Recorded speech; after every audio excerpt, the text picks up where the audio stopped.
Hi friends, இன்றைக்கி Friday ஒரு சிம்பிளான நிவேத்தியம் செஞ்சு சாமி கும்பிடலாம். அதுக்கு நான் குளிச்சு வந்ததும் கொஞ்சம் பட்டாணி எடுத்து ஊற வச்சுட்டேன். அது 4 மணி நேரம் ஊறினதுக்கப்புறம் கொஞ்சம் உப்பு போட்டு குக்கரில் லைட்டாக தண்ணி ஊற்றி வேக வச்சுக்கலாம். இப்போ ஒரு பேனில் கொஞ்சம் நெய் ஊற்றி கொஞ்சம் கேஷ்யூ நட்ஸ் போட்டு ஃப்ரை பண்ணிக்கோங்க. அது கூடவே கொஞ்சமாக அவில் போட்டு ஃப்ரை பண்ணிக்கோங்க.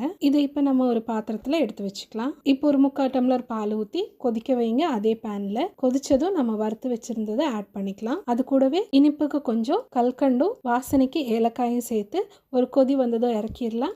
நம்மளோட பாயசம் ரெடி ஆயிடுச்சு. அடுத்தது நம்ம ஒரு கடாய் வச்சுக்கலாம். அதில் கொஞ்சம் எண்ணெய் ஊற்றிக்கோங்க. எண்ணெய் காஞ்சதும் கடுகை போட்டு பொரிஞ்சதும் அது கூடவே கொஞ்சம் வரமிளகாயும் கருவேப்பிலையும் ஆட் பண்ணி ஃப்ரை பண்ணிக்கோங்க. கூடவே வேக வச்ச பட்டாணியும் போட்டு கொஞ்சம் தேங்காய் பூவும் தூவி மிக்ஸ் பண்ணால் நம்ம நிவேத்தியம் ரெடி ஆயிடுச்சு. வாங்க இப்போ நம்ம சாமி கும்பிடலாம். शुक्लां वरदरं विष्णुं शशिवर्णं चतुर्भुजं प्रसन्नवदनं ध्याये सर्वविघ्नोपशान्तये. Happy Friday friends.